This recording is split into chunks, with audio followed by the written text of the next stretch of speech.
Hello, and welcome to this episode of EPRI Current. I'm your host, Bill Florence. Today it's my pleasure to welcome two guests from Europe. They will discuss some key challenges and opportunities facing Europe's energy transition and share their insights on the importance of European research, development, and innovation to sustainable energy systems. My first guest is Inoe. Eamon is the Senior Program Area Manager for EPRI Europe DAC. Eamon leads EPRI Europe, which is an independent nonprofit energy R&D organization headquartered in Dublin. That's the European research arm of EPRI. My second guest is Norella Constantinescu, the head of the innovation section at European Networks for Transmission System Operators for Electricity, or as it's more commonly known as ENTSO-E. Based in Belgium, Norella leads the development and implementation of ENTSO-E's research and innovation strategy and the organization's participation in Horizon Europe projects. Thank you both for joining us today. Eamon, let me begin with you. Give us an overview of EPRI Europe and your role with the organization. Yeah, so thanks very much for having us today, Bill. It's a pleasure to join you from Dublin. So EPRI Europe was set up in 2019. After a long time of EPRI engagement in the continent in 2019, we set up EPRI Europe to be able to partake in innovation and collaborative research in Europe, together with European partners through the Horizon Europe programs, clean hydrogen partnerships, and really partake in European research the way that a lot of European research organizations do. And so that was able to bring the wider EPRI collaborative model, marry that together with how R&D is conducted in Europe. So that's what we started in 2019. Roll forward 5 years later, the team has grown out here in Europe to about 50 people engaged in R&D across the generation side, nuclear side, renewables, on the grid side, and on the customer-focused applications. So that's our role there, where we're a collaborative research partner to European stakeholders in those projects.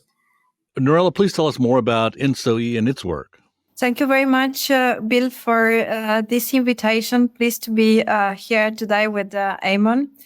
About ENTSO-E, I would say that ENTSO-E, it's this year 15 years old, or 15 years young, as you would like to take it. We were established back in 2009.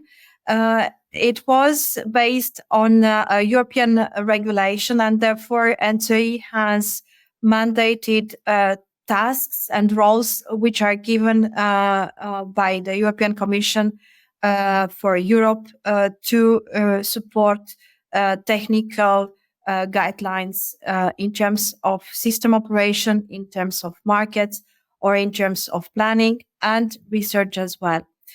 As you mentioned, it's the European Association for Transmission System Operators for Electricity across Europe. We have today 40 members. The last one who joined with full membership is Ukrenergo. And the origin of the TSOs is in 36 countries. So we ensure the lights on by delivering the technical deliverables with which we are in charge. But we also look into the future, especially for setting up the enabling conditions for energy transition and for carbon neutral Europe by 2050.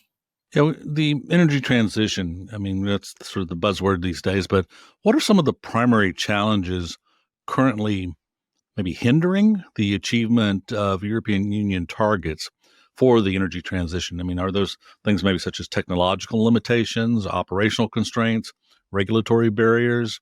Norella, how do you respond to that? I would say that energy transition translates in integration of huge numbers of renewables, first of all. So we have to pass from around 2,000 terawatt hour today to more than 6,000 terawatt hour in 2030. 50 by electrification of the other sectors. So renewables come hand in hand together with the electrification. And in order to do that, we, of course, Europe focused on the deployment of renewables. But now what is important is to integrate into an existing system. This means that the grids and the investments in the grids need to really scale up and rather fast. And we talk here about approximately 600 billion euros by 2030 for transmission and distribution. And only for transmission by 2050, we talk about 700 to 800 billion euros.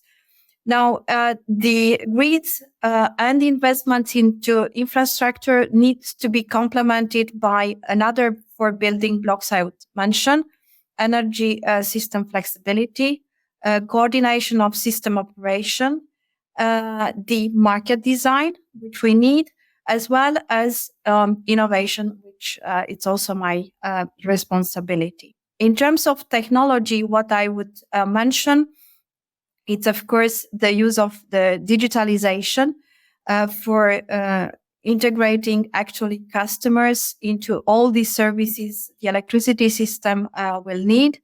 It's using of digitalization to operate the system, which will connect millions of assets. So we will need artificial intelligence to do that, as well as to cope with the dynamicity of the system. And I should not forget, of course, the planning. In terms of regulation, what I will mention, we need paradigm shift also in regulation, because the developments are taking place very fast.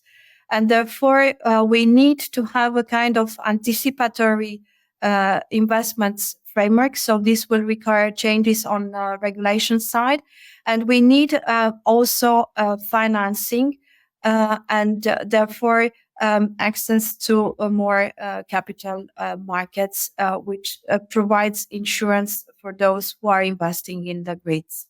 I'm just curious, you had mentioned, I mean, you threw out figures like 600, 700, 800 billion euros. I mean, for some of that maybe required for some of these investments. I mean, is there any like pushback from the individual governments for that, or do the governments recognize that is just the price of doing business moving forward in order to be part of, to be part of the energy transition? This is something which these numbers comes actually from the calculations which we do through our common, in a way, coordinated what we call 10-year network development plan. Of course, we are talking here about 10 years, but actually we will also look towards the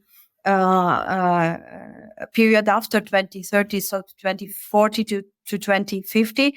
So these are numbers which are coming from sound calculation. And I think more and more also the governments and recently we just had actually the Belgian presidency, which takes into account these calculations and these projections, and the recognition of the grids actually in the new investment wave, which has to come in order to support the energy transition. I mean, let me ask you, what does EPRI Europe see then as some of these challenges to achieving these EU targets? Yeah, so I think that the challenges are very. Norella mentioned a lot of them there. A lot of them are obviously relevant in Europe as much as they are in the rest of the world.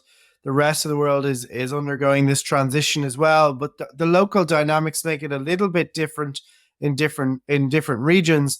Europe has taken a leadership position certainly in the field of renewable integrations, together with some other areas in the world that are pushing the barriers on what's possible there. I would also maybe add that the energy transition, the pathway to an energy transition, is not necessarily a straight line, and so we're kind of moving around the general direction at the moment. But there's so many things that are happening in the world, which mean that while we're making this transition, the idea or the necessity to ensure affordability and reliability throughout that transition, not just starting from a reliable system and finishing with a reliable system, but making sure that every point in the journey is reliable too.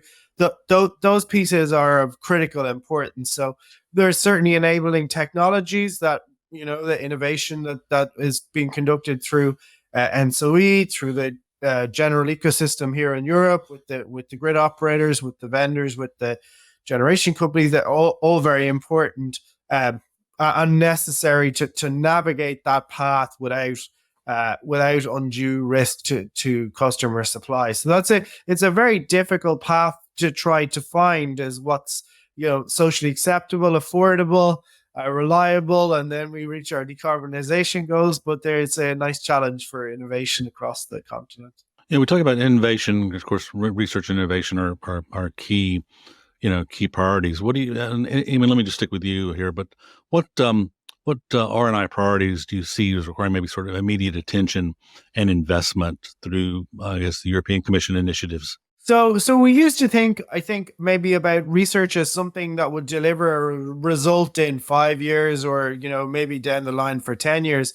But the pace at which grids, in particular, and the items that are connected to grids, end use consumption of electric, people moving to electric vehicles or whatever else, the time frame has moved right in from way in advance, and we still do need research to solve tomorrow's problems and the day after then. But innovation is happening daily to try and solve problems that are months away or year, maybe a year or two away. So I think that the milestone that many systems are trying to get to now, particularly in Europe, is to be able to operate their country, their balancing area, whatever it is, at 100% renewable or 100% with power electronic inverters. That's the big challenge that has a lot of grid operators, is challenging the markets to think about what's important there, what kind of services do we need to make that work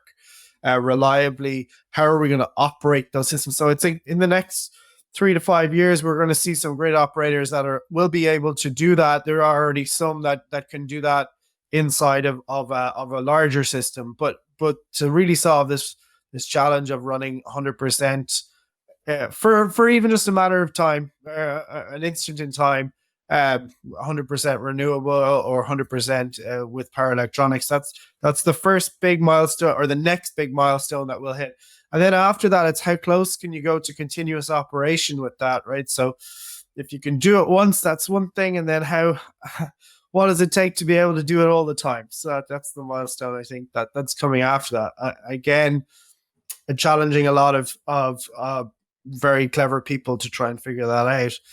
And then the second bit that's also big challenge at the moment is to particularly think about energy security and making sure that the finance piece works to deliver the investments that are needed to make sure that we don't lose generation on the power system unduly, and that we have the financial incentives lined up with what the physical needs of the system are, what the customers expect from electricity as they go and make decisions about maybe putting PV on their roof, or maybe driving an electric vehicle, or that kind of thing. So there's a lot of different moving parts, but I think those two are the bits that the immediate milestones is to try and figure out the market piece, and then to figure out this instantaneous, how do we do it once, run a fully decarbonized system, and then figure out how to do it continuous basis.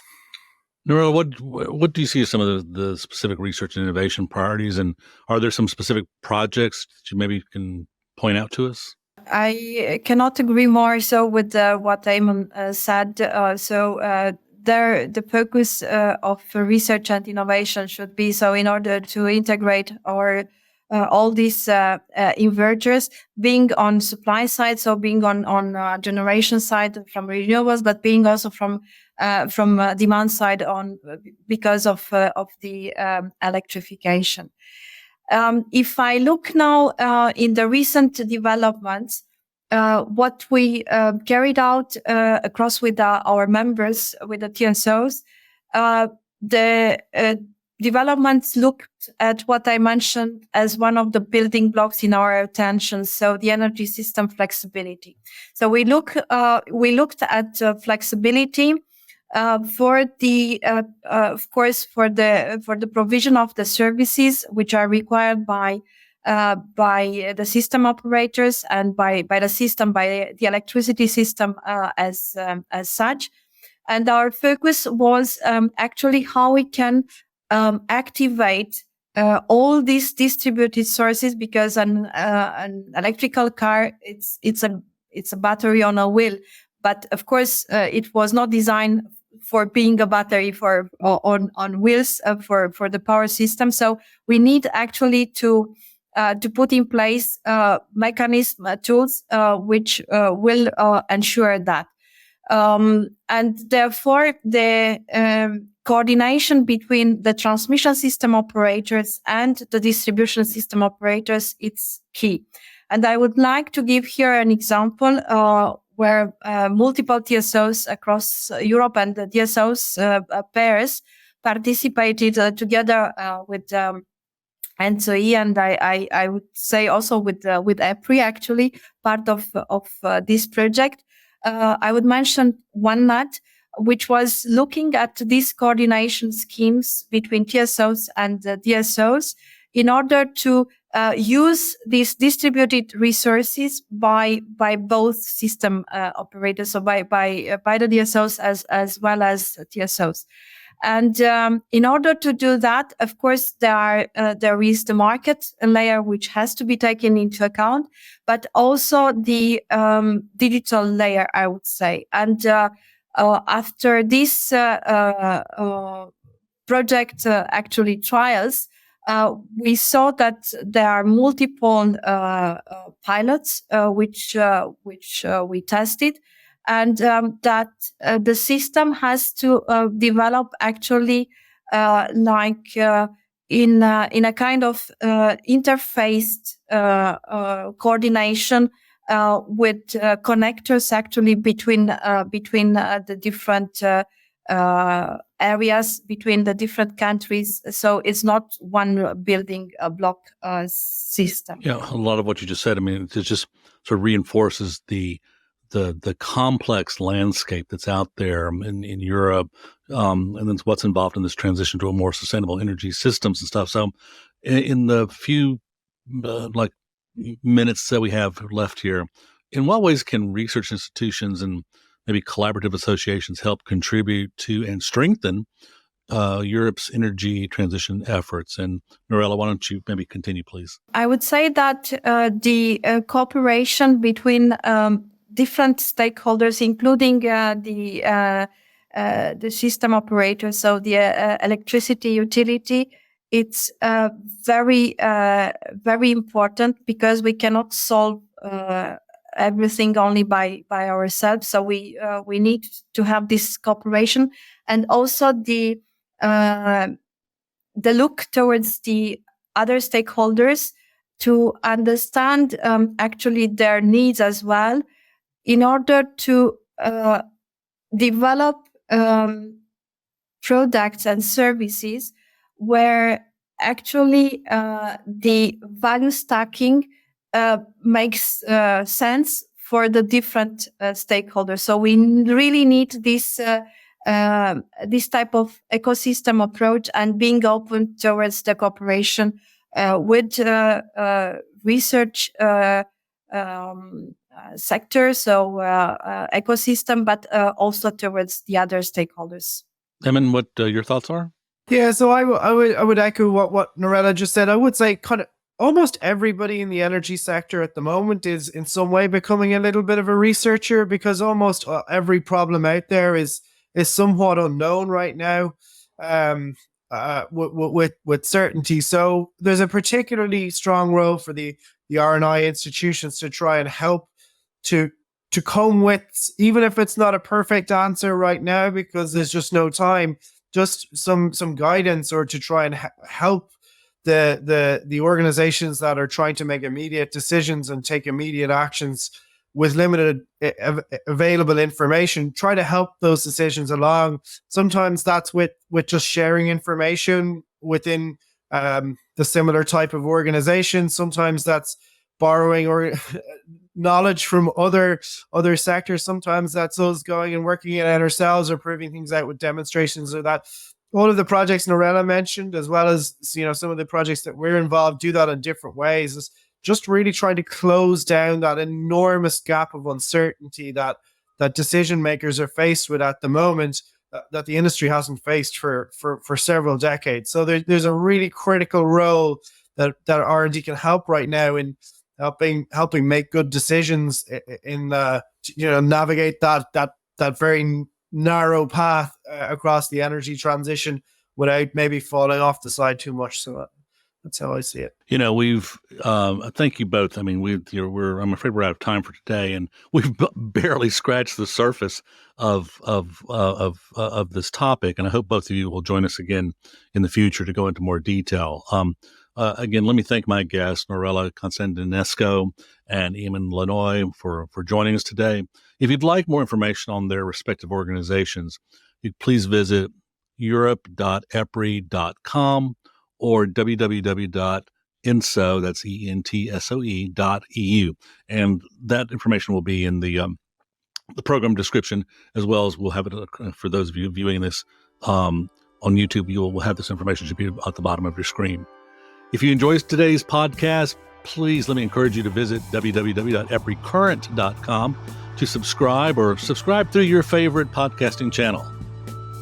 That's it for this episode of EPRI Current. I'm Bill Florence, signing off. We'll see you next time. If you like today's show, we invite you to subscribe to our podcast. And feel free to share the podcast with your colleagues and friends. For more information about EPRI, please visit our website at www.epri.com. And don't forget to follow us on LinkedIn and Twitter at EPRI News. Together, we are shaping the future of energy.